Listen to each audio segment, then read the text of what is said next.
we covered the basics of not only about, before we get into internet incomes, how to increase your income, how to work less and earn more, how to get leverage, how to be an entrepreneur even if you work for an organization, or if you're an entrepreneur and you're creating your own organization, same principles apply. And if you come from that idea, the 80-20 rule, let's focus on the 20% that produces most of the results, so we become more efficient. So then when we move into, say, let's want to build what the next step is, building automated income. So we're changing our existing income streams to be more productive, but now we want to build automated incomes, i.e. internet-based incomes, that will increase our lifestyle with the ultimate goal to get the $5,000 a month passive, or $4,000 or $5,000 a month passive or semi-passive income, because that can give us a millionaire's lifestyle effectively if we're smart with it without having to become a millionaire. Okay? But if you can make $5,000 a month, do you think you could then make $10,000 a month, yes or no? It's just then extending what you do. Once you've got the recipe, then you roll it out. So that actually increasing your income, the first $5,000 a month is probably the hardest. The second and the third $5,000 after that actually gets easier, because it's just, if you've got a system that's working and you're generating that profit, all you then have to do is generate more leads at the front end, which will increase it at the back end. We'll walk through with that, how to go about doing that. Now, the common thing a lot of people have, I'll share a story. I have a friend that moved from Sydney to live in Noosa many years ago, probably about, maybe 5, 6 years ago. He moved to Noosa because he wanted to have a better quality of life. He was a chef, working in Sydney, earning decent income, but chefs don't get paid that much. Is that true? In comparison to most careers, they don't get that much money. So he moved to Noosa, and he got into investment property. I gave him some ideas of what was possible, and he made a lot of money out of, he probably made $300,000 or $400,000 in the space of a couple of years, because I got him motivated. He went out and bought a property off the plan. Back this is before the property boom, and doubled in value, made some good money. And then he was sort of more open to going, hang on, maybe I should do some other things. So he was asking for some help, and I suggested to him, I said, well, there's other things you could do. You could also build internet incomes and things like that and expand your income, because he was complaining how even though he'd made money in property, he still had to work his job and slaving away at a restaurant. And it's like he wanted some freedom. And so I'm just trying to get him to entertain some new ideas. And I said, well, it's up to you, but why don't you actually build an internet business? And he's like, well, what would I sell? And I said, well, I asked him a question. I said, is there any chefs in the world that make more money than you? Now, he was a fairly good chef, but so I asked him this question. I said, well, here's what I want you to think. What would you sell? What's your product or service? I said, before you go into that, I want you to think about this. In other words, success we've learned today is to find models, people that produce a result, and model them, okay? Effectively copy them, but model it. Take the key benefits, adjust it to our personality, who we are, and replicate it. So I said, you're a chef. I said, is there chefs in the world that earn more money than you? Yes or no? Is there a... Yeah. And I said, think of some. Tell me, who's a chef in the world particularly that makes more money than my friend that's a chef? Gordon Ramsay. Who else? One that doesn't swear. Actually, they both swear, don't they? Jamie Oliver, the naked chef. Make sense? Jamie Oliver, the naked chef, makes a hell of a lot more money than my friend is a chef. But they effectively do the same thing. They're both chefs. So you should be thinking, why does he make more money? Because what I'm trying to get you to is to think through this story about yourself. Are you being my friend that is a chef, so to speak, or an accountant, or a doctor, or a nurse, or a school teacher, or whatever your career is, but not making the money that the naked chef is making? Okay? So tell me, yell out the answers. Why does Jamie Oliver make more money than the average chef and my friend that's a chef? Is it because he works harder, yes or no? He probably doesn't work harder. He probably has a good work ethic, but necessarily not harder. So there's a combination of different things. So somebody's saying, jot these things down, marketing. Would you say he's a better marketer? Of who? Of himself. So he probably looks at himself as a product or service and markets himself better than my friend. Okay, which is pretty much what we've been talking about here today. What else? He's a creator. Okay, creates, what does he create? Creates charities, but where does he generate his revenue from? Books is one, yep. He adds more value. True, does he add more value than my friend the chef? Now, even if you like Jamie Oliver or not, you've heard of him. Is that true? Have you heard of my friend the chef? You don't even know his name. You haven't even, he hasn't added value to you. Why? Unless you go to a restaurant in Noosa and you know which restaurant he works in. Even then, you won't even recognize the values added because you don't even know who he is. So the point is, his capacity to add value is very limited. But what is the biggest difference now? Jamie Oliver has books, is that true? What else does he have? TV shows, restaurants, cookware, etc. So he has a whole range of things that he's created that he sells. So it's not just himself he's selling, but his brand of what he's selling. But the key distinction is this. The difference in income. My friend, let's say he's making $50,000 a year as a chef.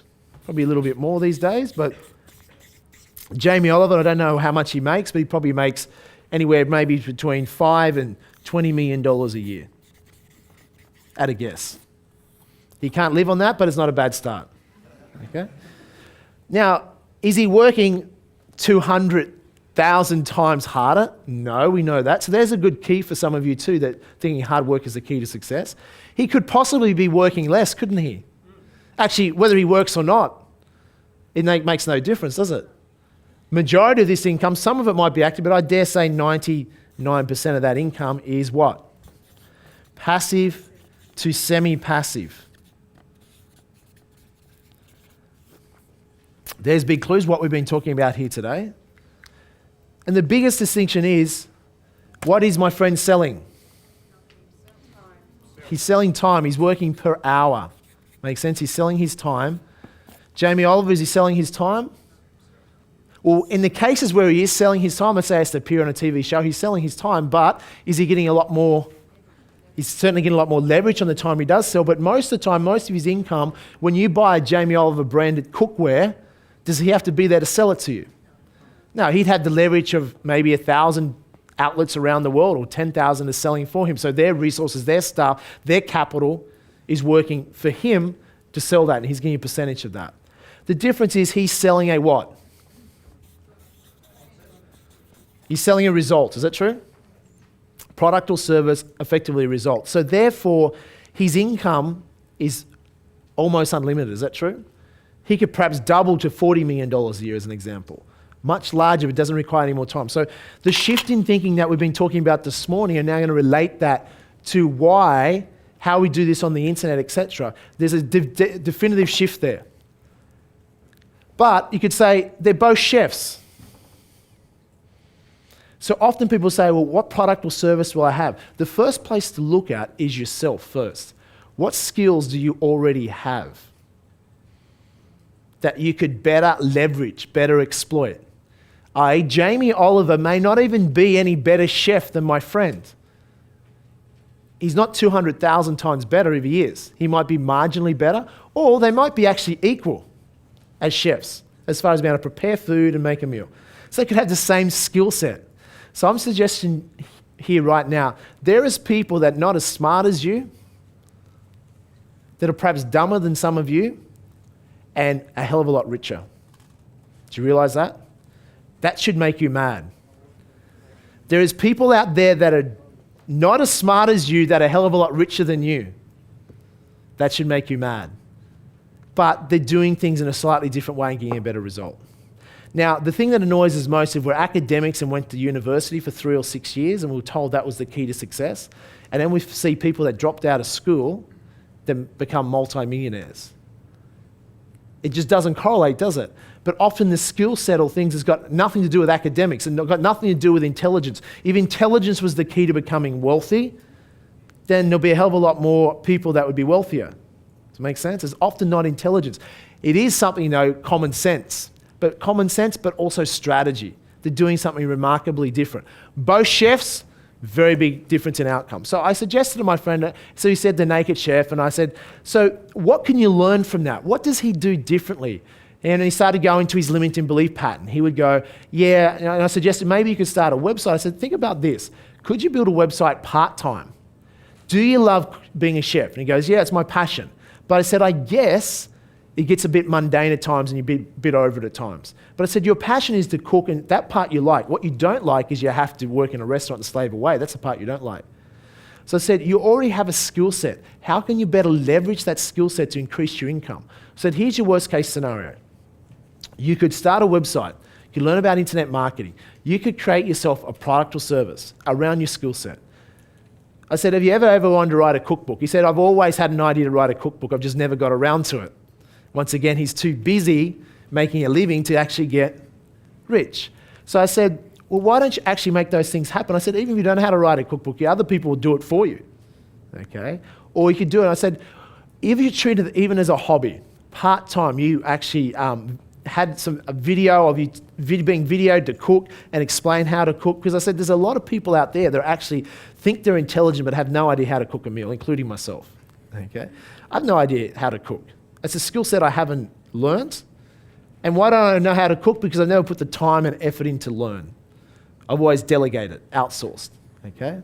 So who can relate to that? Okay, who's willing to admit that you can't cook? Who can't cook in the room? Okay? Who can cook?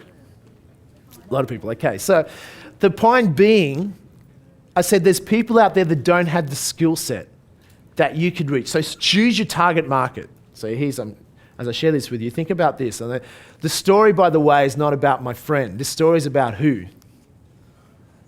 Yourself. So I said, what you'd want to do is choose a target market. So choose a target market in your product or service. And then who would you want to sell the product to? When you ask people in their business who they want to sell the product to, what's the general answer?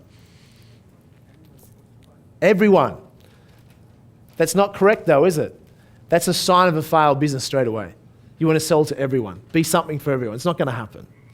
You're not going to sell to everyone, nor would you want to sell to everyone. You want to have, jot this down, you want to have a target market. You want to target your market. I said, let me think of some ideas what I would do. I know there's some target markets. I said, there's probably a lot of bachelors out there today that have no idea how to cook that you could create a DVD on, 7 easy steps to be a great cook as a bachelor. The lessons your mother should have taught you but never did. Okay. The lessons perhaps you never paid attention to. Whatever, create something, marketing, targeted market, and create something for that. I said, look, how much capital do you need to sit in front of a webcam or have someone with a video camera, just a basic video camera these days, to record and create a product? How much? Pretty much nothing. Everyone's got a video, handy cam and stuff like that. I said, you don't have to be perfect. I said, you don't even have to do, you should be doing this for fun and something you always want to create. I mean, what's the worst case scenario? You have some fun, you create some DVDs, make them humorous, you write a book, and you show your grandkids one day what you did, okay? Worst case, it's cost you nothing other than your time, minimal capital, and it could be a hobby in the side you actually enjoy doing because you're passionate about cooking. You can actually, if you're the only person that watches it, who cares, okay? So your worst case scenario, so what I'm doing here is in to highlight what's the worst case scenario. What's the worst case scenario? Nothing, you can have fun, treat it as your hobby. Now, if you make any money out of it, that's a bonus. So you see if you're coming from that attitude, that mindset, you're setting yourself up for success. You can't really fail. Who's following what I'm saying here? But what it sets up for is getting to actually just think about taking action, because most people won't. So here's what comes up. He goes, yeah, but it's just not me. I can't see myself doing that. That's all right for Jamie Oliver, all right for other people, but it's just not me. Jot this down. Identity. Your identity will determine your income. Another way to look at this, folks, is this. Your level of income or net worth will very rarely exceed your level of personal development. Would you like me to repeat that? Your level of income or net worth will very rarely exceed your level of personal development and the level of who you see yourself as, your identity. So and if it does, it'll probably lead to disaster. What do I mean by that? Is there examples in our society of people that have earned outrageous amounts of money well beyond and above their level of personal development? Yes or no? Yell out some names of people that have made a mess of their lives because they earn more income than their level of personal development.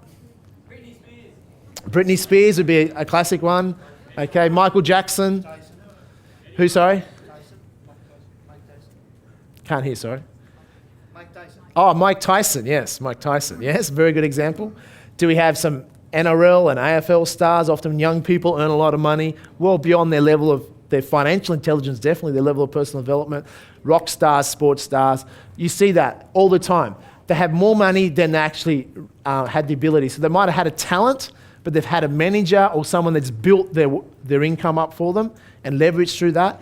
And it often creates havoc in their life, like Britney Spears and etc. So our level of personal development will very rarely exceed our level of income. So what we want to go to work is this identity thing is part of the 80% mindset that holds a lot of people back.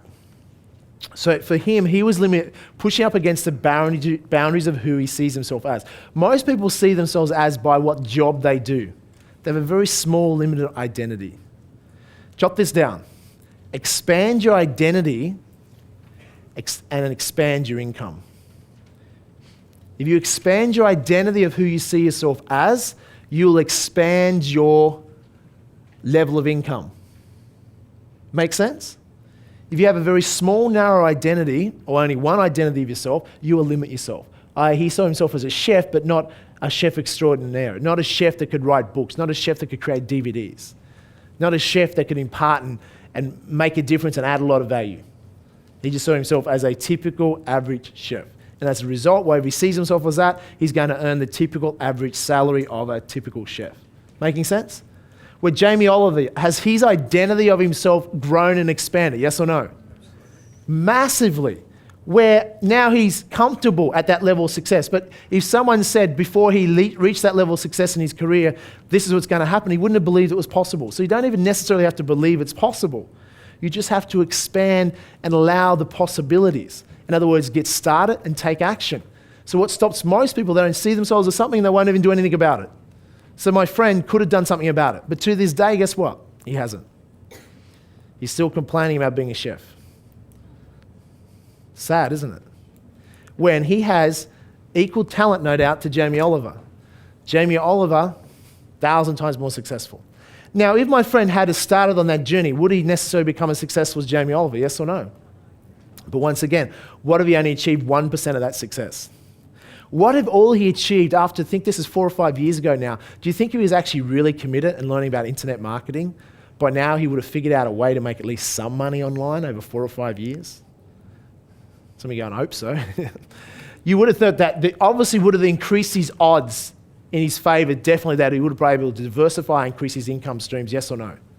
If you learned about marketing, internet marketing, the answer would be absolutely yes, increase his odds. And what if all he achieved was, say, an online business that was making $1,000 a month on the side? What difference would that make to his life long term? All of a sudden, it gives him confidence and diversity. Then he could go into other things, etc. All he's doing is doing the same thing, but he's leveraged himself by making his skill set, his knowledge, available to more people. Because right now, people have to go and see him, not even see him, but go into a restaurant where he works at to get any value from him, and then it's limited. He's actually working harder. So it's got nothing to do with working hard. It's actually working smarter, expanding who he sees himself as, expanding the way that he delivers his skill set to other people. Once he's recorded that or put it in a book, then you, in your own time, can take advantage of that as a consumer, like you do with Jamie Oliver, watch his TV shows, read his books, or buy his stuff as a present for one of your friends. And that adds maybe only a little bit of value. See, to become very successful in a career, make literally millions, if not billions of dollars, you don't have to make a big difference. You just have to make a small difference to a lot of people. Does that make sense? Jamie Oliver has made a small difference to a lot of people. Who's follow what I'm saying here? Just all he's done is created a product or service or something, and boom, he's made it available where an unlimited amount of people can access that. He's done you a favor if you're interested in knowing how to be a cook or be entertained, etc., because you can go and get something, some information off him without having to have him physically stand there in your kitchen and cook you a meal. So he's able to impart something to you if you wanted his product or service. Repeat after me. Something to think about. So before we go into where do we come up with products and ideas, and you're going to get so many strategies on how to create products, if you're going to create products from the beginning, or where you can get other people's products and services, think about the skill set you already have. Some of you already have a skill set. Your lesson and the moral to this story is you're selling it in a way that you physically have to be there, when you don't necessarily have to do that. You could expand that. Okay, same thing. My friend's a chiropractor. He's a retired chiropractor right now. before he was my friend, how I met him, he actually come to one of my seminars. This gentleman was such a cynic, so skeptical. He come to an introductory seminar about 10 years, or 9 years ago when I first started. And he was so skeptical that he brought his lawyer with him. Okay, just sit in the seminar and check this out. Okay, he's a good friend today. He made millions and millions of dollars as he learned some of the strategies, got into property, etc., into share renting and things like that. And so become asset rich as well. But he wanted to do more with his career. So I said the same thing. I said, one, as a chiropractor, even though you get paid a lot of money for adjusting people's backs, and you're very good at it, but your income is limited because there's only X amount of hours in the day, only so many people you can see. So you need to get leverage. I said, you look at I said, you have a skill set. You've built half a dozen successful chiropractors, businesses around the world in your career. You're coming towards retirement. You probably just want to do some things for fun, but if you just retire and do nothing, you'll be bored. You want to do something. So I said, you have a skill set that how many young chiropractors would love to be able to tap into the experience that you've had in building successful chiropractic businesses and selling them over and over again. You can impart that knowledge in a training and either train people or on a DVD or in a book or in a manual or in some way even on a website, and you could impact and reach more people. Who's following what I'm saying here? Same knowledge, but taking and making it available to a large amount of people. And that's what you want to think about, because everyone has a skill set. If I had to go and do what you do Monday morning in your job, in the beginning it would probably be difficult. For you, piece of cake, unconscious competence. You've been doing it for easy. It's like tying your shoelaces. Don't even have to think about it, true? But when you first did something, it was difficult. There's a lot of other people who would want that information. You need to understand the value of what you already know and how to better leverage that. Now, some of you are going, Jamie, you understand my skill set is not that valuable. I need to, and I don't like what I want to do, so I don't want to build an income around what I do. I just want to find something else. Who can relate to that as well? So some of you may be in that situation. But I just want to give you some food for thought. I think, how do you go about expanding what you're doing things differently? Who is now starting to see how, by doing things differently, rather than just selling your time, you can expand your income? Who's starting to see that point? Okay. So, let's go into internet marketing, how we apply this maybe to internet world. These same principles of marketing, of course, also apply to offline. So I'm going to teach you, when we go through this, I'm going to go back to some offline marketing techniques which you can apply online. Okay, let's look at, well, before we do that, here's what I want you to do. Jot down, when we're talking about identity of yourself, I want you to jot down and expand your identity very quickly before we move on. In other words, who you see yourself as. Because you don't want to be like my friend that trapped himself in his identity. He needed to expand his identity so he could become comfortable achieving more than what he's already achieving. So you can become comfortable at that. Most people are scared of success. They don't realize it, but they're actually scared of success. Why? Because it's uncertain. So think about your identity. Who do you see yourself as now, and how do you expand that identity? I remember doing this process 15 years ago. One of my mentors was challenging me, said, Jamie, you need to expand your identity, who you see yourself as, if you want to increase your income. And he had me write down things that even weren't true yet, but for me to start to be comfortable with that. I can remember writing down things like, I'm a world-class leading entrepreneur. And my little inner voice was going, you're full of shit. Okay? But he said, write it down anyhow. Write it down so you can grow into something. I'm a best-selling author. I'm a successful investor that makes millions of dollars a year. So I'd write down all these identities of myself. I'm the world's best brother, okay? World's best son. I had a friend, he went through a divorce. He was doing this exercise about identity, and he put down his identity, I'm the world's best ex-husband. So whatever it is you want to be, like, expand your identity. So in other words, you've got room to grow into that. Okay, jot all those things down. Who you are now and who you can become. So you may not be that person yet, but this is who you're going to grow into. You want to jot this down as well. The strongest need for the human psychology is to remain consistent with your identity. The strongest need in human psychology to remain consistent with your identity. So who you see yourself as is who you'll become. If you're a non-smoker, that's your identity. You don't smoke, do you? Only smokers smoke. Does it make sense? Your identity controls your behavior. You may not be a world leading entrepreneur yet, but if you create that as a new identity, how do you start behaving? How does a world leading entrepreneur behave? If you're not a millionaire yet and you're part of your identity, you want to become a millionaire, how does a millionaire behave? It starts to change your behavior, changes who you become. And you become that person and then things show up. Make sense? Very powerful way to change your income. Change your net worth. Make your life more fun, more exciting.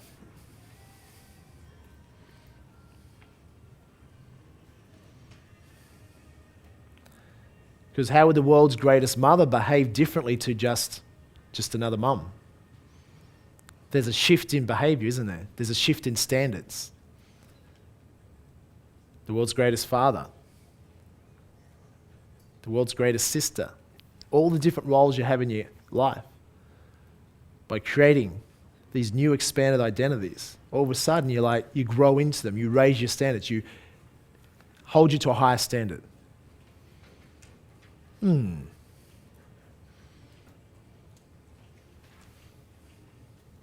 What's this got to do with making money?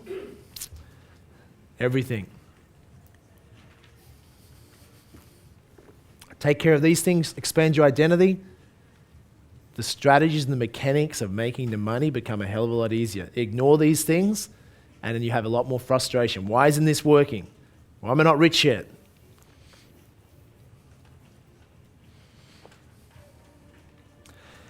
As soon as you've done that, turn to the person next to you and just share with them your newfound identities. Who are you now? Go for it, quickly. Okay, now you've expanded your identity. Are you ready now to expand your income, yes or no? Okay, so take lots of notes. Let's get into some internet marketing strategies. Benefits of an internet business. As I mentioned before, one of the great benefits of the internet business, and those who are already in business will appreciate this, traditional business costs a lot of money and you have a lot of risk. So in the internet world, you have your worst, your downside is you're going to spend some time. Okay? But you have that anyhow, you're spending your time. So especially if you're going to focus on areas that you're passionate about or something you have an interest in. So you're doing it because you're learning or making a difference, and the money should always be a secondary criteria. If you're into things just for the money, you don't care about anything else, well then you'll have a different result. Okay, so there's nothing wrong with making money, but I think you'll be more motivated if you're building businesses around things you have an interest in, to learn, to grow, to achieve more, to make a difference, and money should be one of those reasons, not the main reason. Number two is no capital at risk, so your downside, as I mentioned, is low. No overheads. One, if it's a purely internet business, you don't need staff, etc. So if you're not making many sales, at least you're not going broke. Like if you buy a franchise or something, spend $500,000, and you're not making enough money to cover the rent and the overheads, you'll actually not only not make money, but you'll go broke.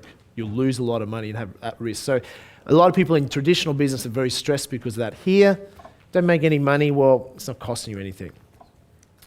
Number 5, successful businesses have automated systems. One of the most successful businesses on the planet is run by a bunch of teenagers. Who can tell me what that is? McDonald's, effectively. Think about it. McDonald's, the same teenagers that won't clean up their bedroom are running a multi-billion-dollar organization. Okay? Why? Because McDonald's has a very effective what? They have very good training systems, automation, etc. So there's a manual for everything. So why do people pay $1 million for a McDonald's franchise when anyone can go out for a fraction of that and start their own hamburger cafe? Yeah, because one, there's a model there that's working, that's been fine-tuned over 30 odd years, that the success rate of McDonald's franchise is around 97%. Not all of them succeed, but most of them do. Where to start your own business, you don't tap into the branding, the marketing, you have to create everything from scratch. Where here you can get the 80% that's working and then maybe just make it one of the best McDonald's as an example. So that's why people pay that sort of money. It's an automated, systemized business that will work ideally without them. The great thing about the internet though is it operates 24 hours a day. Massive time leverage for any individual. You can compete with large organizations. As I said, you can have millions of dollars and put into a website. It doesn't guarantee its success. As you saw in the dot-com boom, it's story after story of failed businesses that just thought they could throw money at it and work. And that's why big businesses have had an advantage in traditional business, because they've got more capital. So it's hard for the little guy to compete. On the internet, the capital is more of a level playing field. So right now, and has been for several years, the internet gives the opportunity for the individual. May not always be that case, so I wouldn't take it for granted, the opportunity you have now. Maybe 5, 10 years, that won't be the case. Maybe it'll change back to where you have to have a lot of capital to be able to be successful on the internet. Right now, it's not that way. Take advantage of it. You can compete with the big guys, because if you're buying something as a consumer off a website, do you really care who's behind the website? Do you even know who owns it? As long as the product or service they're selling delivers what you want, that's all you're worried about. If it will get you what you want, who cares? So it could be a big corporation owns it, or it could be a mother of two working from home in her pajamas. As long as the product or service that they're selling off the internet works, you don't really care, do you, as a consumer? 24 hours a day, massive leverage. This is the other great benefit, no fixed location. That means you get successful internet marketing, you can live anywhere in the world that you want. Now, I know you live in one of the best cities of the world, you probably not want to live anywhere else, but is there anywhere else, at least part-time, you want to live outside of Sydney? Yes or no? Yep. Think of a few places around the world you like to hang out? Adelaide, obviously not Adelaide, but yeah, catch the spirit of Tasmania for a weekend away.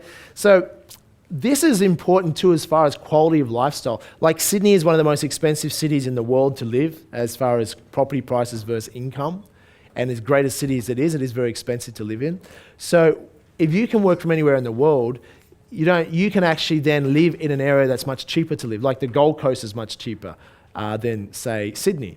So you can live in a quality of life there for a fraction of the price. So many people move to Queensland or southeast Queensland because they can have a house. Western Sydney, they might get an ordinary house, but in Gold Coast, they can live in quite a nice mansion for the same price. Does that make sense? So your income is what causes prices of properties to go up, like in New York or London or Sydney, is because the higher paying jobs are here. So people are attracted for the jobs, but then you have to compete against everyone else as a higher paying job in the price of property. That pushes property up more. But if you can have a high income and you don't have to be where other people are to work and you work from anywhere, then your wealth is now worth double. For instance, if you're living on the Gold Coast, $100,000 a year income will go a lot further than $100,000 in Sydney. Is that true? In Sydney, $100,000 doesn't make you rich, does it? Time you have to pay rent and things like that. But in the Gold Coast, as an example, it's probably worth $150,000. True? So you're getting better return on your money. So it gives you this freedom that where you live becomes a choice. Okay? So you could go, for instance, what about $100,000 in Sydney may not be much money, but what about if you wanted to live part of the year in, say, a tropical place on the Caribbean, say Mexico in the Caribbean or somewhere in the Caribbean, that's very cheap to live? $100,000 there might be equivalent to $1 million a year in Sydney. Start thinking, something to think about. What about Tasmania? 100,000 here, what's it worth in Tasmania? Hell of a lot, okay? Or used to be that way, but you go to Hobart, property prices have gone up a lot. Why? Because of this reason. People going to retire their part of the year, they've got more money, and they push the property prices up. So, number 8, unlimited worldwide market. So, this means that you are open to a much bigger market thanks to the internet. Okay, thanks to the internet, you can reach a lot more people. Jot all these down. Number 9, what leads to that, this gives you then the ability to target niche markets profitably. What do I mean by that? Well, let's say you were selling chicken recipes. If you opened up a shop here in Pitt Street in Sydney, selling chicken recipes, are you going to do very well, yes or no?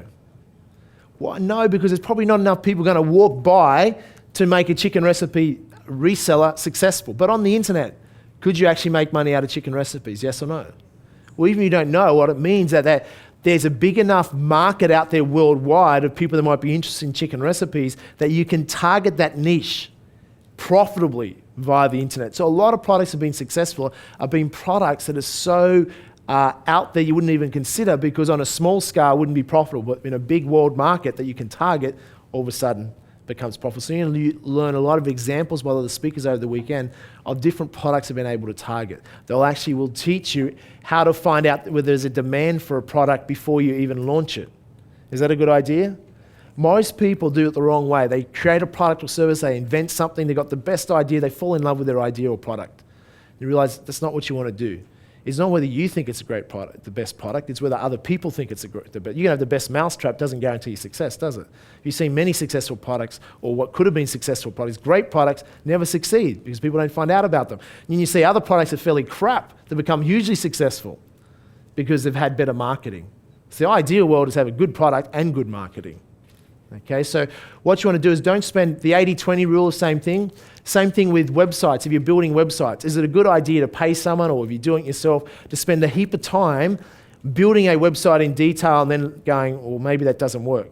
Or is it better, like what I have my web team do, is if I've got a new website, new idea, they're trained automatically to the 80-20 rule to be productive.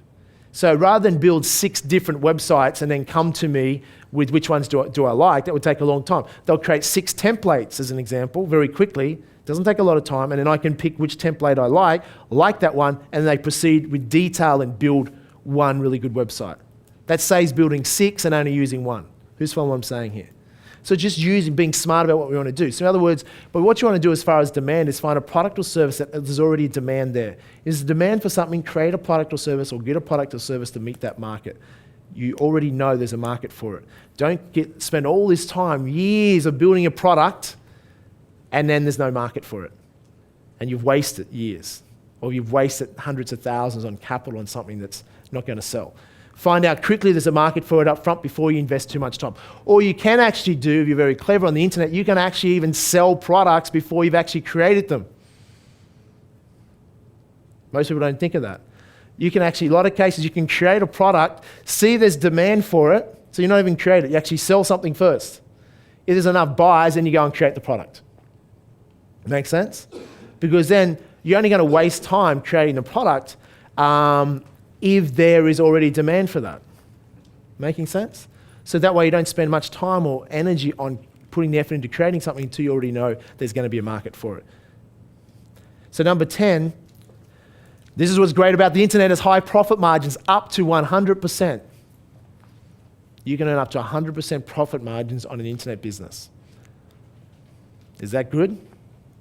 This means, as an example, let's say you're a large company like Coles Myer.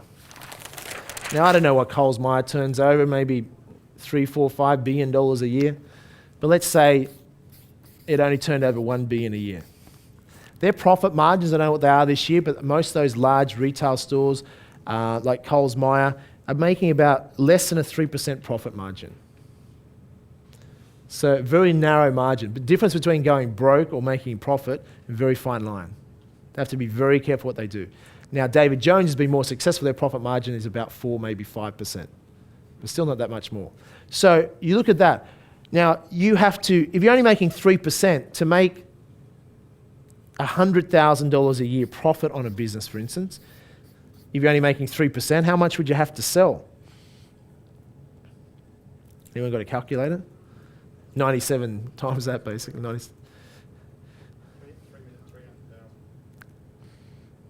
3 million. Is that right?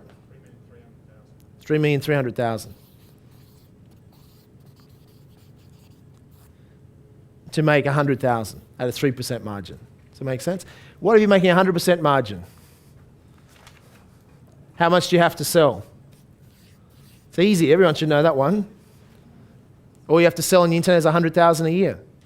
So with a 100% margin product, you only have to have a turnover 100,000 a year off a website, and it's equivalent to a business that is only making 3% margin, has to turn over 3.3 million in turnover to make the same profit. Does it make sense? What's easy to accomplish? It's obvious, isn't it? Someone working from home can have a website that can achieve that.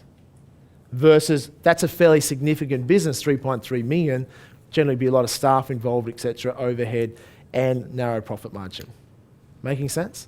So how do you have products that make 100% profit margin? I'll give you an idea. Software, in a lot of cases you get software, you can make 100% margin. Downloadable type products that people can download instantly. There's no shipping, there's no physical cost because they're download, i.e. a book or something, a manual. Subscription services can be up to that. Downloadable type things. Who's ever bought something you've downloaded before? Okay. So downloadable type products. We'll come in other speakers will go into some detail of different products and things like that, how you find some. We're just throwing ideas out here for you right now. Large profit margins, up to 100%. Instant delivery, no shipping. So in some cases, depending on the product, downloadable stuff, there's no delivery. You don't have to have a shipping team, etc. So simple. Perfect business. People go into a website, enter their credit card details, download whatever your product or service is. You don't have to be there. You're sleeping, and your website sends you an email and says you just made a sale. Who can handle the internet stress? Internet lifestyle, the stress of that. Okay, you're going to have to get used to checking emails. If you don't want to check the emails that you've made money off your website, you can delegate that to someone else. Okay, so if it's set up, can actually be that good if you get a good product or service. But it's not always that easy. You've got to be able to create the marketing, what we'll go through. The internet also improves your existing offline businesses. So you may already have a business, offline business, where the internet can expand your revenue, expand your income. So many businesses in this country still don't have a website. We're in 2000 and what year is it? 2008? The end of 2008. There are still businesses in this country that do not have a website. Is that insane? Is there a lot of businesses that have a website but have no idea about marketing the website? Yes or no? Very few people out there actually know how to have a good website, how to have proper marketing, and they still all have this limiting belief that the internet doesn't work. Actually, Jerry Harvey is one of those people. He's old school and doesn't have a lot of faith in internet. Okay, admittedly, as retailers, they haven't had as much success with it, but he has a limiting belief. I bet you if I wanted to spend the time and if I owned Harvey Norman, I guarantee you I could boost their sales online. Why? I have a different belief system. I'd figure out because I know more about internet marketing and know how to do that. Jerry Harvey built his success on retail sales, how to sell through retail outlet. So that's his focus, that's his knowledge skill. So he admits he doesn't have this skill over here, but he imposes a limiting belief on himself. He doesn't believe it's possible. He doesn't think the internet's going to change the world as much as it actually will, and he's already doing. So in any product or service you want to sell, guess what? The motto is, find someone that's already doing it. And I guarantee you, any idea you have this weekend, I'm willing to bet in 99% of cases, someone else is already doing it. You'll go, well, Jamie, that means they've stolen my idea, or it's not going to work. No, there's a big market out there. Someone else already doing it, doesn't matter. You're going to do it what? Better. You're going to make your product unique. So when we talked about USP before, what you're going to be looking for is products that are unique. That way you never compete on price. Here's what I do when I go into most businesses. If I ever go in and do consulting or ever ask to help other businesses, is one of the first things I do. I share the story of my mother. My mother lives in a country town where we grew up. She still lives there. Many years ago, she decided to buy a coffee shop. Okay, decided to buy this coffee shop. One, she used to work in the coffee shop, and she thought, wouldn't it be great to be the owner? Big mistake most people make. And she decided to borrow to buy the coffee shop. At the time, I didn't realize when they borrowed, they also had the opportunity to buy the building that the coffee shop was in. But my dad was against debt, and because they'd borrowed from the bank to buy the coffee shop, they didn't want to extend their debt to buy the building. Another mistake, okay? Because what is the greatest risk? Buying the business or buying the building? The business. You pay $100,000 for a coffee shop, when the day you buy it could be worth zero if you can't find another buyer. Where a building, you pay $100,000 for it, you get sick of the business after 5 years, what's the building worth? Maybe 150. Maybe 200,000, depending on the increase in the market. And you can do something to the building, improve it as well. So, big mistake, because what they could have done was also borrow for the building, and what I would have done, or what I do if I buy a commercial building, is guess what you do if you have the business operating in the building? What do you do to the rents for your building? You charge your own business more rent. You jack up the rents, the first thing that you do. So you buy a commercial building, if you're buying for your own business in, you charge your business more rent. Can you do that, yes or no? Yeah. Absolutely. Jack up the rents. Why?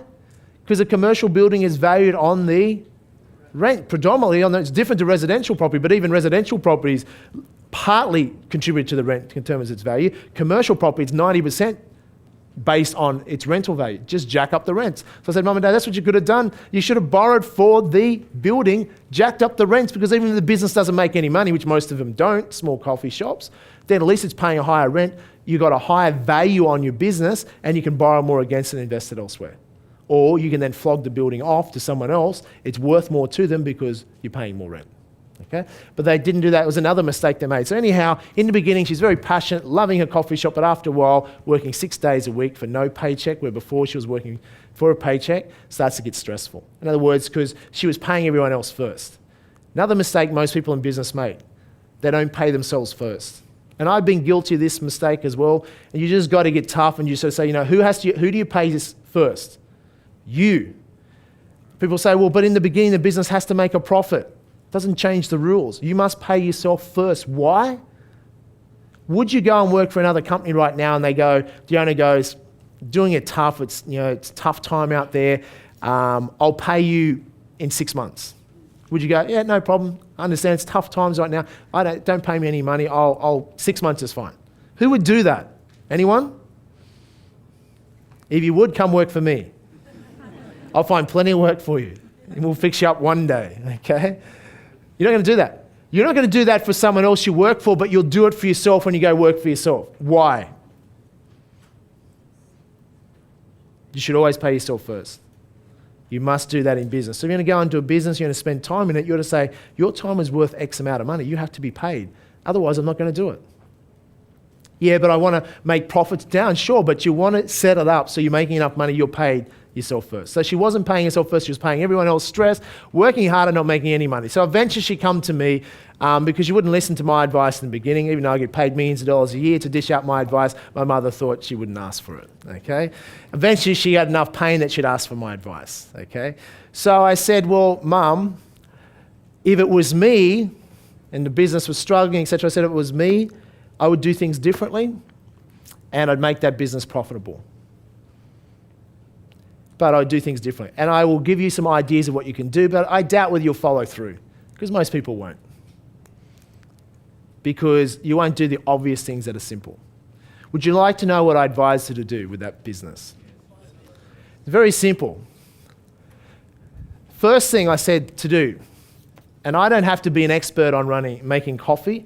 I don't have to. All I have to do is put my head on her shoulders and think differently, then she'll get a different result. Because it's her thinking that's stopping her being successful. See, a lot of people blame the economy. They blame the lack of customers. They blame this. I live in Melbourne part of the year, and in a place called the Docklands. You ever been to Melbourne? Docklands is like one of the biggest property development in the history of Australia.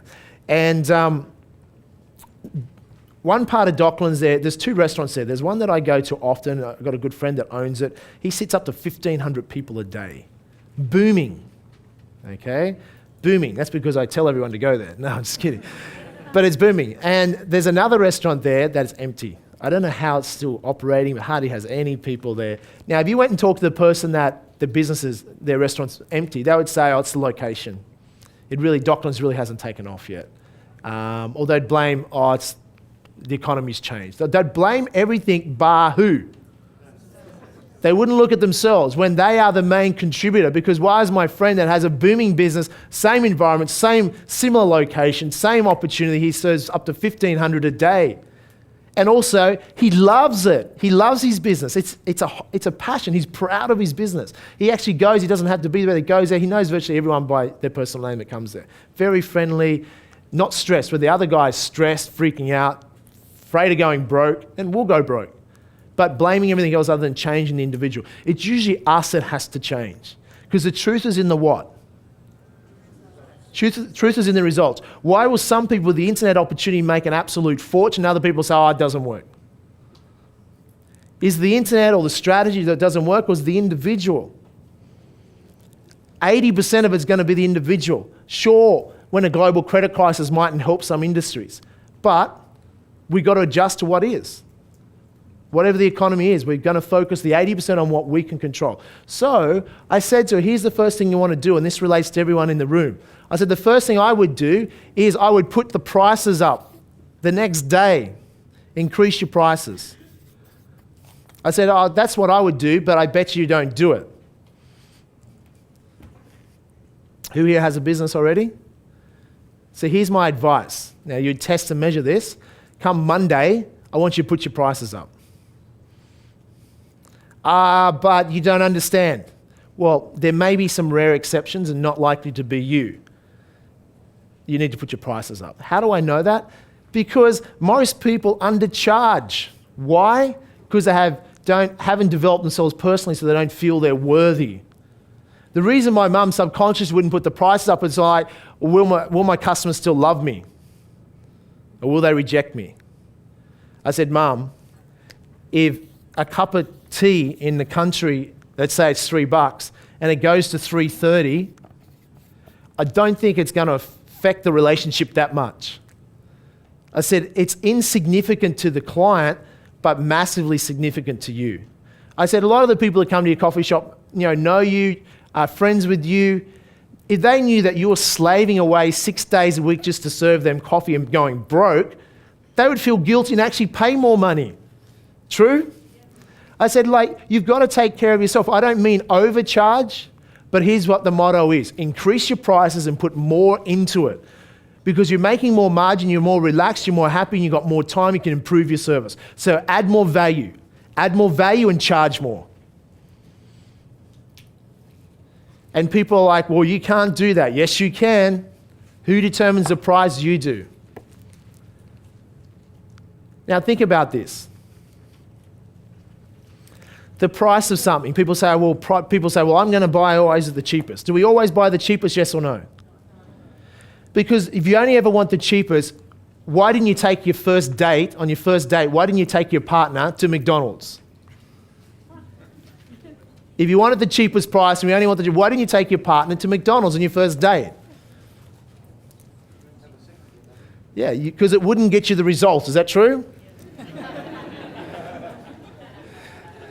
Why do you go and spend more money and take them to an expensive restaurant to impress them? Why? Well, McDonald's is cheaper. Do you always want the cheapest, yes or no, as a consumer? No, what do you want? You want a better experience. You want value. Sometimes you're willing to pay more because you want that experience. Now, you ever found this ironic? That the more expensive a restaurant becomes, the smaller the meals. Do you notice that? The cheaper the restaurant, the bigger the meals. You ever go to America to Denny's for breakfast, $7? You have to bring your friends to carry it out. It's huge, okay? So the cheaper the restaurant, the bigger the meals. So you say, well, that's a rip-off. Is it a rip-off? You're paying for quality, you want it. So they will charge more in an expensive restaurant, they'll put more value in it, but they'll deliver the finer things at a better level of service, and you'll want that at times. Making sense? So don't shortchange yourself. Most people don't charge enough. And you say, well, how do I put my price up next week? I work for someone. Guess what you're going to do? You're going to ask for what? You're going to ask for a pay rise. But there's a way to go about doing that. Now, this doesn't, 21st century staff, this doesn't count for you, okay? So, those watching at home, same thing. Ask for a pay rise. Now, in order to get, you must first give. You must demonstrate value. So if you're not adding value to work and you ask for a pay rise, and if you go in and say, I want a pay rise, but I don't get it, I'm walking out, okay? Now, don't bluff. If you're prepared to walk out, then fine. But if you're not, I wouldn't recommend that strategy, okay? Because your employer might be going, global credit crisis, I need to cut numbers. Oh, don't have to sack you, you're going to walk out? Fine, thank you very much. Walk out, okay? So you need to be demonstrating adding value. You must add value, but you also must be perceived as adding value. And there's a way to go about it. You want to demonstrate value, demonstrate what's in it for them. Anything you're selling, what's in it for them. Pitch to them what's in it for them, and then what you get, okay? So put your prices up.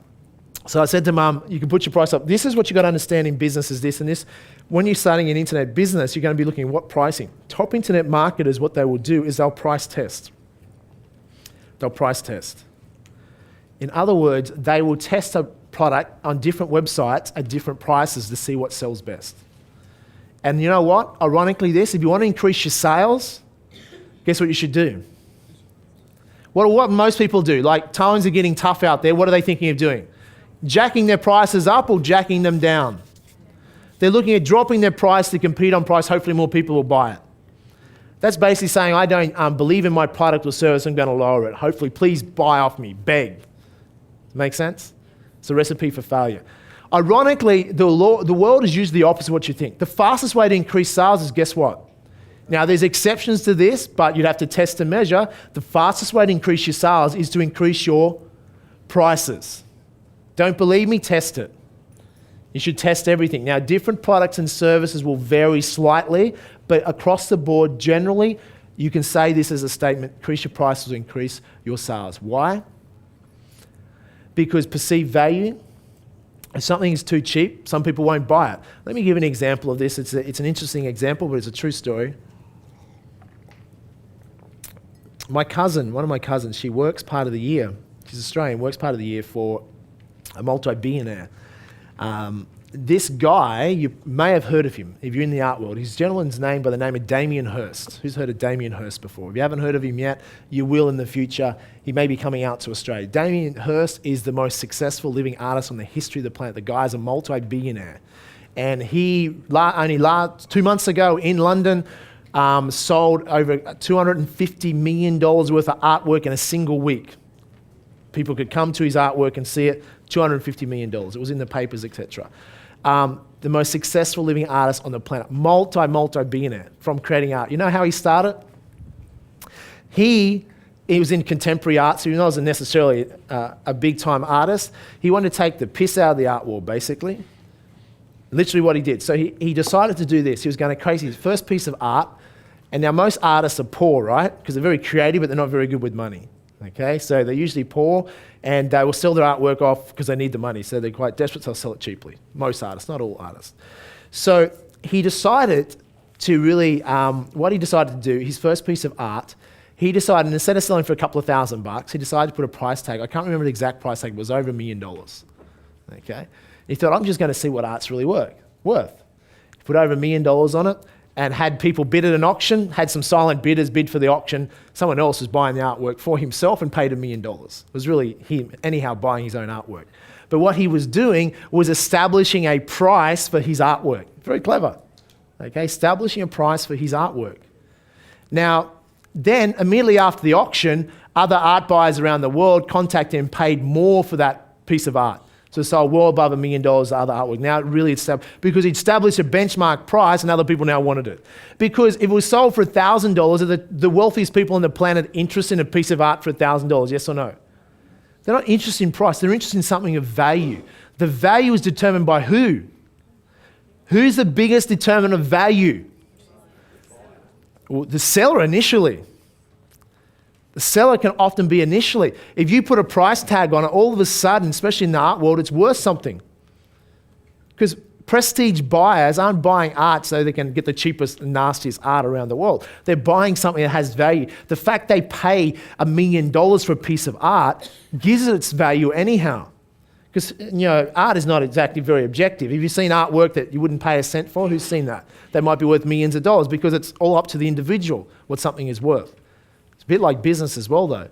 Different markets, people around the world will value different things. Some people might want to pay a cent for your product, but other people will pay a lot for the product because it's what they're looking for.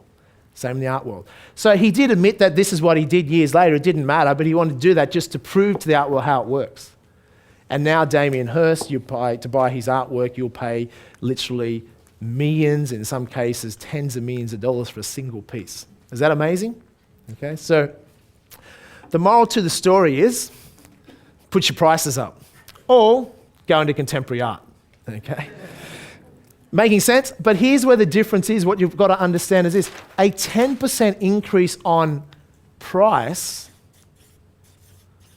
mightn't seem that significant to a coffee shop. Let's say that coffee shop, I don't know the exact figures, but let's say it was doing $15,000 a week in sales and was making, say, barely $500 a week. My mum was barely taking that home, some weeks nothing. If she puts her price up by 10%, that's an extra $1,500 thereabouts she'll earn for no extra effort. No more rent, no more staff, no extra effort, but just putting the price up by 10%. Now, some people are like, if I put the price up, I might lose some customers. Well, if you do good, send them to your competitors so they can go broke serving them. Does it make sense? If you're not making enough money, then you're going broke. You've got to do something differently. Most people will not do the common sense thing they need to do. They put off the obvious thing they need to do. I can't put up the prices. What if people won't love me? It's normally $100, but you'll do it for $20. If we don't value ourselves or feel worthy, we won't charge enough. And most people do not feel worthy, thus they don't charge enough. If you're confident, certain about what you believe in, you'll put your prices up and you'll put yourself into it and you'll serve and you put more passion and make it the best damn product you have. Who's following what I'm saying here?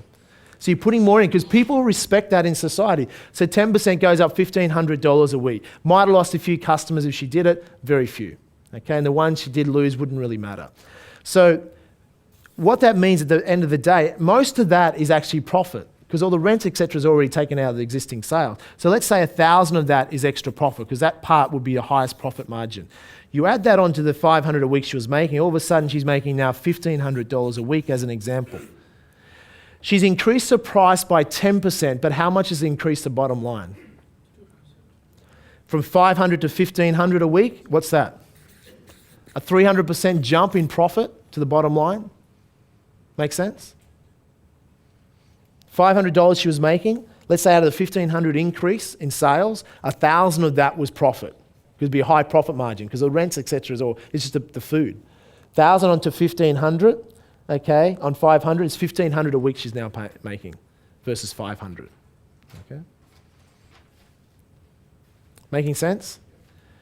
Small increase in price can have an exponential increase in the bottom line. So a lot of people think it's a great big secret to becoming successful in business. Often it's the small things that make a very big difference. Okay? So one lesson is, and we're doing anything, price tests. Now on the internet, you're going to, as I said, a lot of the top internet marketers, I'll talk about it tomorrow as well, they will price test different prices and they'll find out what is the best price. Too high of a price won't sell. Too low of a price won't sell. It has to be the right price. So each product will vary. You will test that. Okay? And often you'll find increasing the price, good distinction for you, will increase your sales. Repeat after me. Something to think about. And most people aren't aware of that. And as a result, most people produce the results most people produce. Making sense? The other great thing about the internet, inexpensive to advertise. Now, in comparison to traditional media. Old media is like newspapers, magazines, TV ads. New media is online, internet, websites, other websites, etc. So new media has been all the buzz for some years right now. Even the old media barons such as Rupert Murdoch, etc. So he's a smart entrepreneur, whether you like him or don't. The guy you got to give credit to didn't know anything about the new media, but he realized that there was a shift happening, so he decided to start investing, still invest in old media like newspapers, but he now invests in new media. He bought a particular website some years back now, I think 3 or 4 years ago. He paid, I think, recollection, about $580 million for a website. Okay? So you think, are websites valuable? Well, websites are. Who can tell me what website did he buy? MySpace. I think he paid about $580 million for the company Intermedia that owned, one of its assets was MySpace. Okay, very good investment at the time. It's now valued anywhere between $5 and $8 billion a few years later.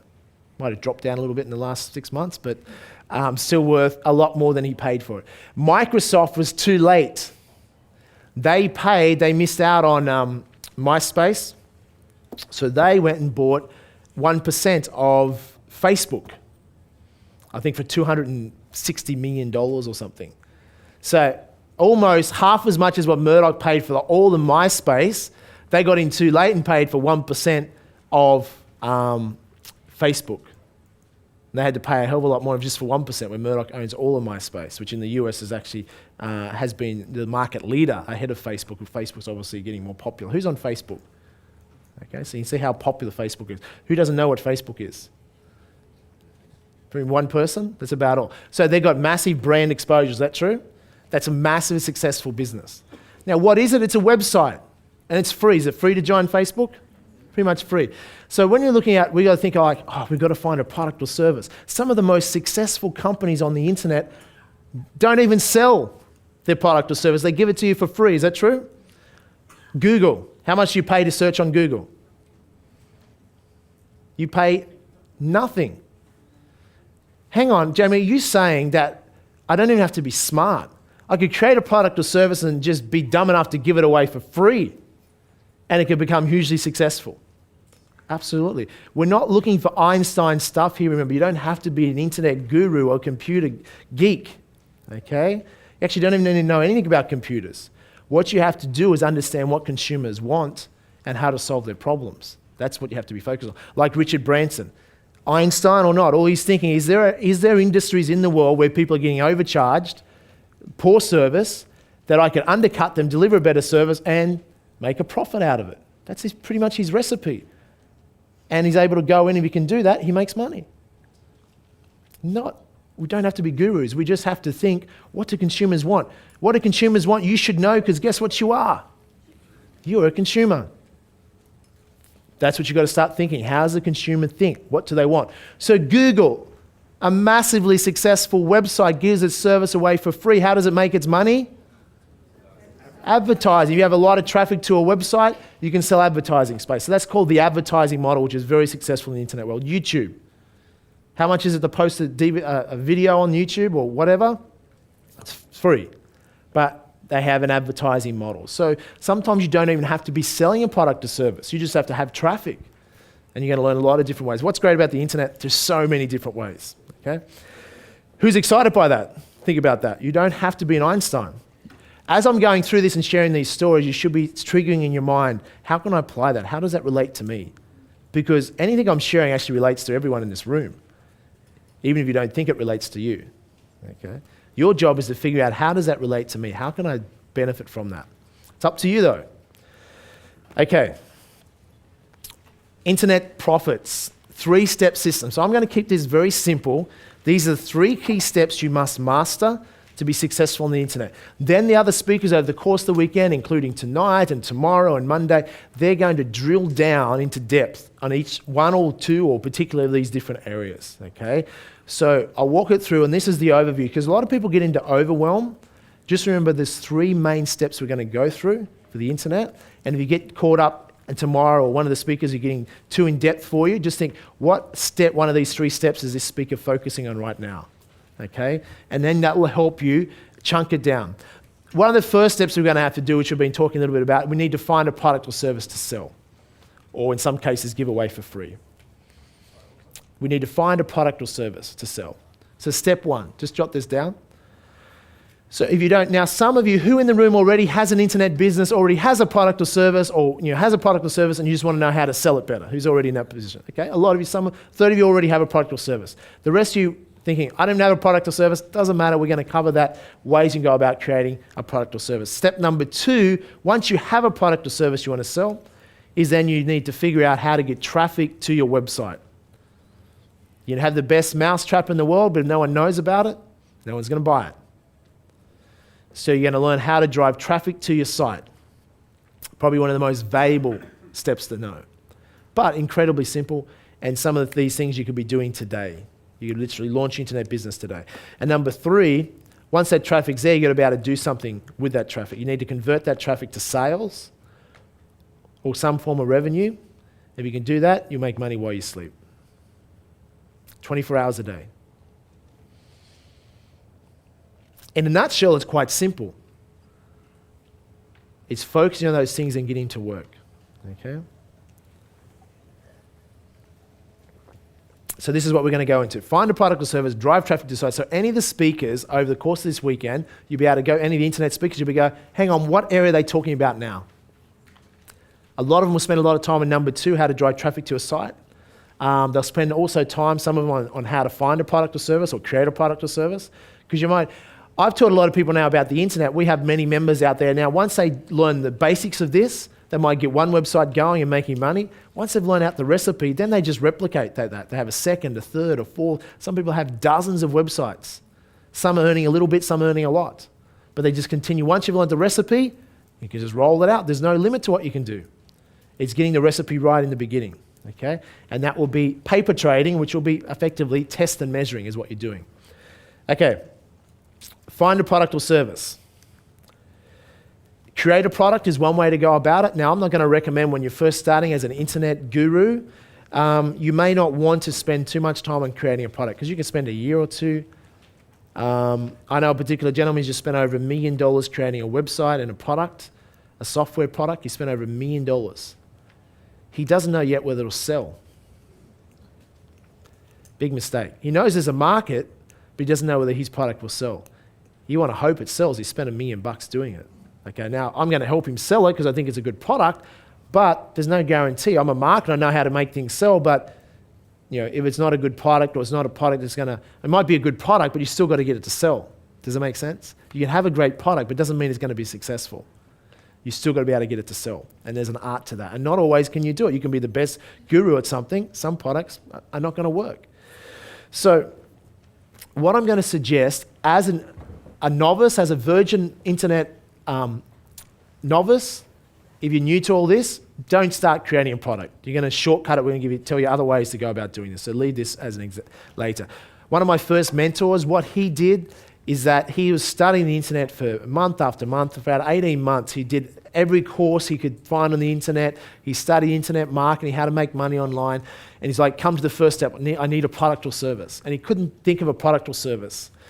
And what he actually ended up creating as his first product or service was he'd been to over 800 different websites, and he bookmarked the websites that he found were valuable for information that taught him how to be successful at internet marketing, how to make money on the internet. So he'd learned all this and bookmarked these 800 sites. And he thought, you know what?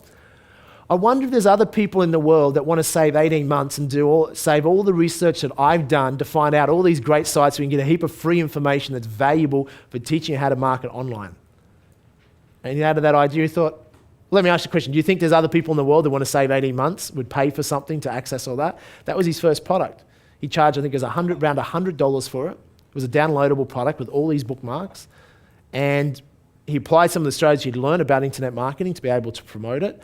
He ended up making over $4.2 million US in the first 4 months of launching that product.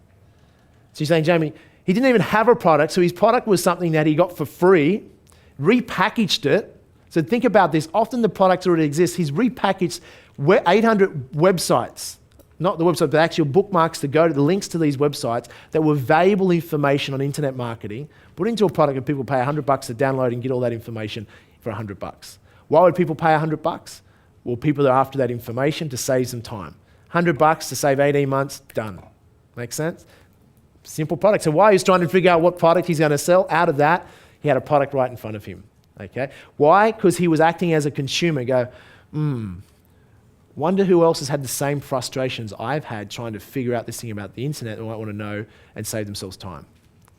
Solve a problem, have a product. Make sense?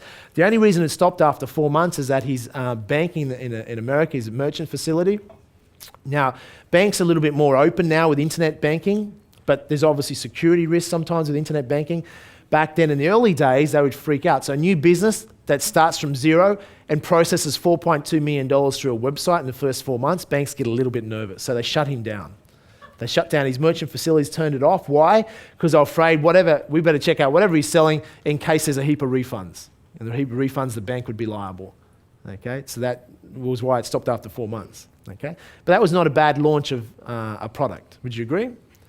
But downloadable, so high profit margin. So that's an example of creating a product. But in the beginning, let's skip that step. Let's move into something a little bit easier. You can also create a service. It doesn't have to be a product. You may be an accountant as an example, and you might sell one-on-one consultations, etc. What you could do as an accountant, you could create a membership or a subscription service where you could get leverage, where a lot of clients might have typical questions. They don't need to ring up, etc., but they might be able to go, you might be able to sell a 12-month subscription, maybe 20, 30, 50, $100 a month or whatever, and people can just pay and they can go on and ask questions on the forum, like for all subscribers, and you can have your accountants or yourself, you can answer those questions, and it builds up a library of frequently asked questions and answers. So most people have the same questions over X time, so people could go on, not only could they post questions and an accountant would come back and answer that question, but it would build up a previous library of all previous questions and answers so people could get a lot of value out of that. That's an example of a service. Taking what they do now and then marketing in a way that could be a service type subscription-based model. Jot this down, subscription-based models are very effective. You've got the advertising model, which like Google, something for free, but you get people to your site and you sell advertising, which I'll give you an example of Google in detail, how they make money. Then you have the subscription-based model. Subscription can be very effective because it's a reoccurring revenue model. In other words, you're charging per week or per month, etc. And people pay them a month, you just they enter once, debit off their credit card, ongoing, until they elect to cancel after the X amount of period. Does that make sense? So subscription model can be very successful, and you could adjust whatever you do around that. So I have several of my different incomes as subscription-based products, some of my own or other people that, etc. I drove traffic to their sites, and then I get paid a revenue, X percentage of the revenue, and that's just a reoccurring revenue. And some of these I built years and years ago that still come in. Some of them are only like 5,000, 10,000 a month, but it's passive income, and it comes in, and nothing. You don't have to do anything. In fact, it's just continued marketing. It happens all automated. Who'd like some things like that? Okay, subscription-based model is one very effective model to consider. Number 3 is, here's maybe a shorter process, which I've done at times as myself, is I'll acquire the rights to other people's products. In other words, you can buy the rights. Sometimes you get the rights for free, sometimes you'll pay a lot of money for them. Okay? In other words, instead of creating a product, other people may have already created the product that sells on the internet, and you just go and buy the rights to that product and you sell it, and you make a commission. Or you might own the product and make all the money, depends what the rights are. One of the most successful ways people in Australia have made money for years, the top entrepreneurs, what they would do is once a year they'd go for a research trip, they'd fly to the United States of America, they'd trip around and just get ideas from America. Because often things happen in America first, they've been the market leaders in many products because they've built a very good entrepreneurial model over there. Up until recently, things have changed, where China's really going to become the future market leader. And guess what China's good at? What has China done? What are we talking about today? What do? They copy, okay? Now, we don't want to copy to the extent China does. You might want to have some intellectual property rights and actually protect that, but they will just blatantly copy. So when I talk about copy, I mean modeling. In other words, looking at something, getting ideas off, but creating your own and improving it. Makes sense? So you're not infringing on intellectual property. China, they don't really, that'd be like intellectual property, what's that? Who, what? Can't understand. Okay, don't care. No, I'm just taking the mickey out of them, but is it true? They will copy everything. Anthony Robbins, he's done some speaking in China, and they just have a different idea. Outside his seminar, he was doing a seminar, and outside the seminar there was the people that copy things. Outside they had copied Unleash the Power Within tapes, copied in Chinese, and they're selling it right outside his seminar. Not only do they copy, but it doesn't faze them that maybe not something you're meant to do. They just have a different rules around that. But they've got to say they've been very successful. They will take something and copy it usually for cheaper because they have cheap labour force, and they're able to produce something on mass scale. That other kind. So it can be a bit of a problem protecting that intellectual property, but they are mass copiers. They build a whole economy based on that. Very smart modelers. Okay. So we can acquire the rights. So what a lot of people, look at something like Bunnings Warehouse. Bunnings was created. You know how it was created? It was a copied idea. The owners of that went to the US, saw what they were doing in the US, similar Home Depot and companies like that, and thought, it's a good idea. And what the shortcut is, if it's already working over there, it's a fair chance it's going to work in Australia. Or if you want to test things first, where do you go and test it? New Zealand. Do we have any Kiwis here? Yeah. Do you know what New Zealand is? Okay, that could be a very long conversation. But predominantly what New Zealand is, it's a test market. New Zealand gets a lot of products first in the world because big companies will go and test it because it's a small microcosm of the rest of the world, of Western society. They'll go and test and launch products in New Zealand. Small marketplace, if it works, yep, then they'll test in a bigger marketplace. Making sense? But in America, if they've got it working already, you already have a sense of certainty. Hey, if it's working over here, there's a fair chance it's going to work in Australia. Why? Because it's a very similar country as far as Western society. Okay, very different in many areas, but as far as the marketing, things like that, is likely to work. So that's how Bunnings started. It was just an idea they effectively stole or took from. Ideas, you can really take ideas. No one can protect an idea. They can protect a certain way and methodology of that idea with patents, etc. But if you get the idea and then change it a bit, that's the way. The world's like that. You're allowed to do that. So they're able to, and they started Bunnings and been very successful. And it's just a copied idea from what they do in the US. So many businesses have done that. So one thing I'm suggesting that, and what you're doing this weekend also, is you're taking time out of your business to work on your business. In this room, you'll get so many ideas this weekend, or talking to other people in the audience, what they've done, their experiences, you're getting ideas. Okay? And that's one thing I've had to say to myself when I do more of is actually get outside my different industries I'm in and go and check out other things and just do that. Add that into your yearly schedule to go and check out other things, whether it's going to expos or conferences or other seminars, in or outside your industry, to continually tap into new ideas. Bring that fresh thinking back and improve what you do. Making sense? A lot of the best ideas for myself have come from doing that. So you can acquire the rights to products. Now, sometimes you can go to the US and get products where you'll say, look, I'd love to get the rights to these products in Australia. Often you can get the rights to products for nothing, okay? I know one guy that went to the US and got the rights to a particular product, and then he brought it to me. I loved the product, and I promoted it, turned over $10 million a year in this company promoting it, and he got still to this day gets 20% cut on $10 million turnover. And all he did was he was there first, got the idea, and then I couldn't get the idea because he already had the idea for the Australian rights. So I had to sell it via him in the Australian rights. He got 20% cut of $10 million a year. All he did was bring the idea to Australia and got the rights to Australia for free. Most American companies, if they know where Australia is, they think it's so far away and so small, they'll give you the rights for free. Why? Because they're never going to sell down here anyhow. So if you sell it and pay them a royalty, what do they? They don't lose. So often you get the rights for free. Take Australian marketplace, market if it sells well, you're just paying a royalty to the US, and he made 20%. Still does to this day. It drives me crazy, okay?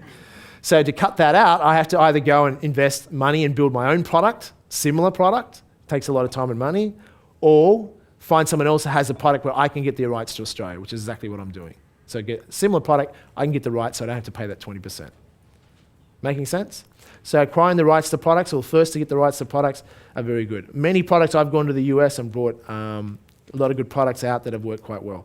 Number 4, if you want to be an apprentice internet guru, this is where you're going to start. Join an affiliate program. Online affiliate program. If you're not into internet marketing, this is where I recommend you start. You can join an online affiliate program and promote someone else's product or service for free. Okay, you join for free and you earn a commission. It's a referral system on the internet. Raise your hand if you're an online affiliate of a company. Okay, some of you may be online affiliates for 21st Century, some of you, whatever. There's heaps of online affiliates. Most good companies will have an online affiliate program. Now, if you're an internet marketer, guess what you should be thinking?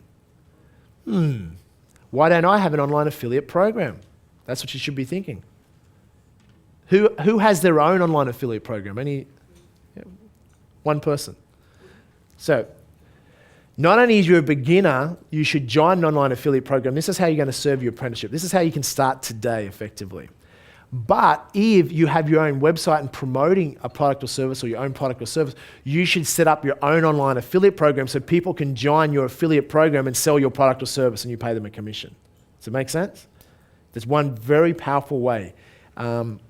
Some of my different companies, I have thousands. In one company, over 7,000 online affiliates. Another company, several thousand. Or one of my mentors will be here sharing with you this weekend has in one of his product or service over 22,000 online affiliates around the world that are paid a commission to promote his product.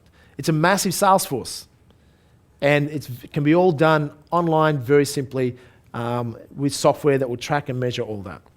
So the young medical doctor I talked about that was making up to $90,000 US a month, he didn't even have a website, didn't even have his own product or service. How he was doing that, he still does this to this day. He now lives overseas, delegates and has people doing this for him.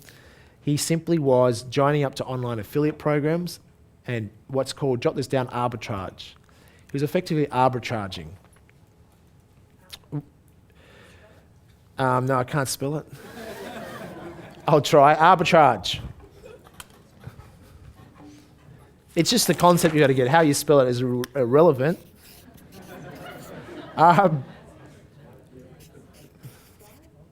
Who can spell it? R-I?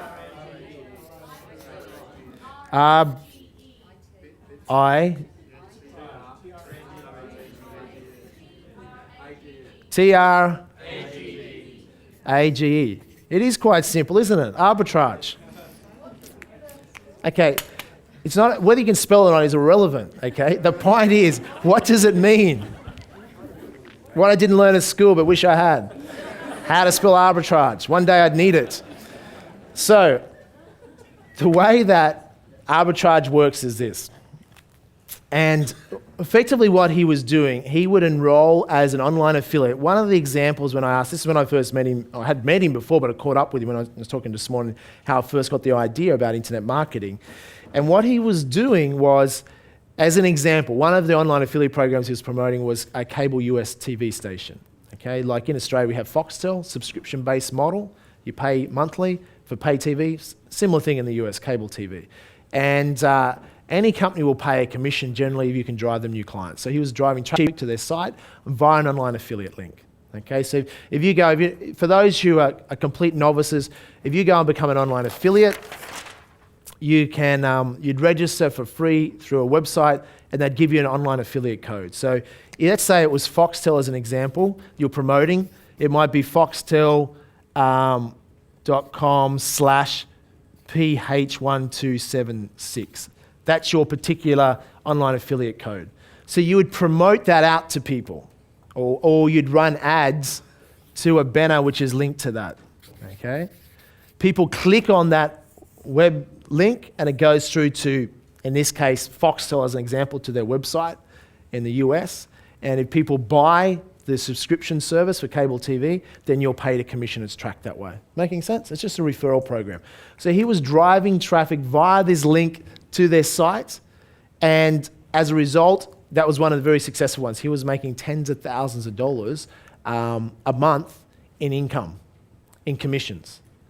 So effectively arbitrage, in one sense, he was paying to get that traffic. When he talks about how to drive traffic, one of the ways he was getting that traffic, and he still does, he does many methods, but it's one way, is driving Google advertising to drive traffic to that.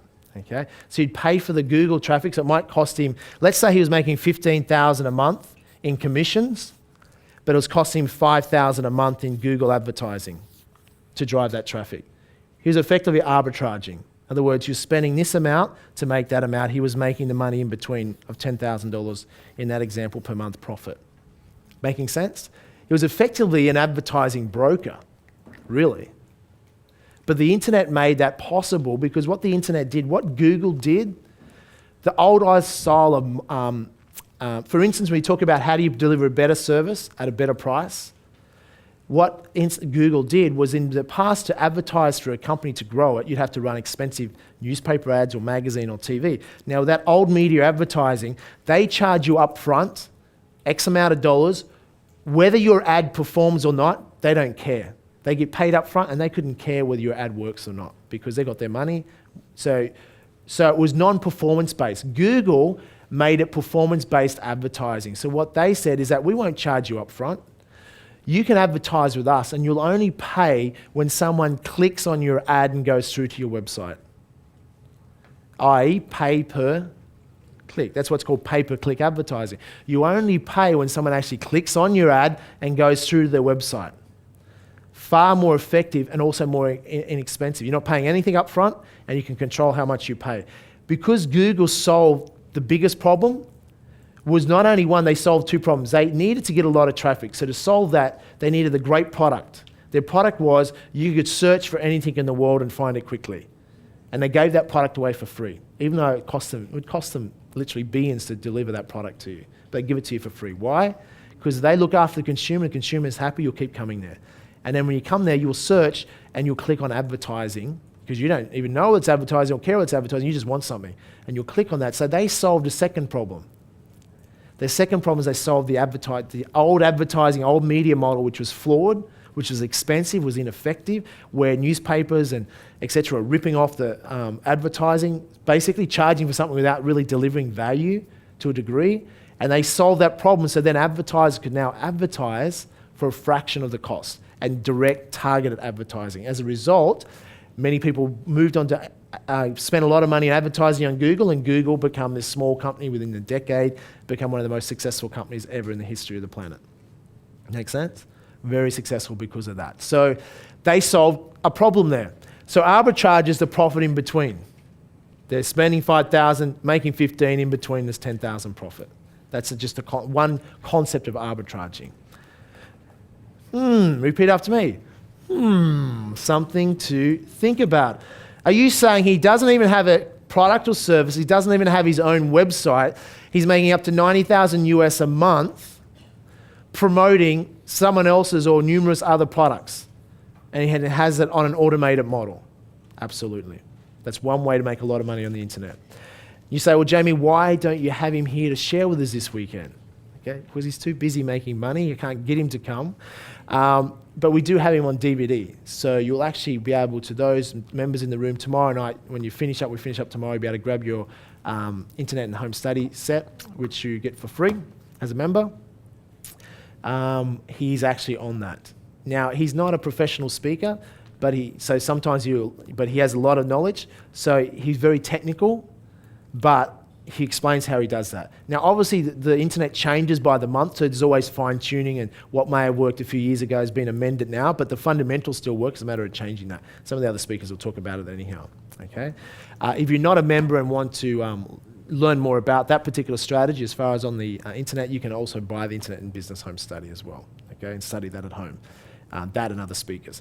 But that is a particular one strategy, but that's what he's doing. Now, how can you do something like that? Well, you can also do this. You can join an online affiliate program, and you could join one today. You can go home tonight, jump on a computer, just type in online affiliate programs, you'll find heaps, okay? If you're a 21st Century member and like what we do at 21st Century, you can join our online affiliate program. We have one, it's free to join. You can go to our website, I'll give you an example of it later. Go and join for free, and then you'll get an affiliate code emailed to you pretty much instantly, which will be a website address, your particular code. Then you promote that, you email that out to people, or you run ads, and you arbitrage. You'll be shown how to run ads. You can run ads to your link, come through to a website, you earn X amount of commission, you spend X amount of money here. As long as what you're spending here is less than what you're earning here, you're making a profit in between. That's effectively an online affiliate system, okay? So, or you can promote online affiliates without spending any money, just by doing other, I'll take some questions in a moment, by doing other promotion, other marketing, many methods you'll learn this weekend, which I'll go through some of them before I finish up today, as far as marketing, low cost or zero cost marketing. So anything you make is all profit. Something to think about, okay? Now, some of you already do that, is that true?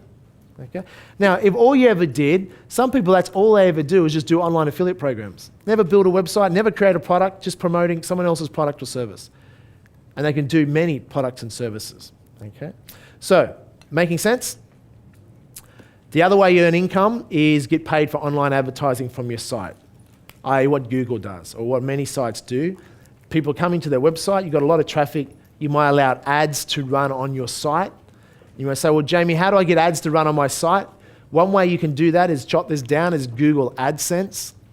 Some of you will be familiar with that, some of you wouldn't.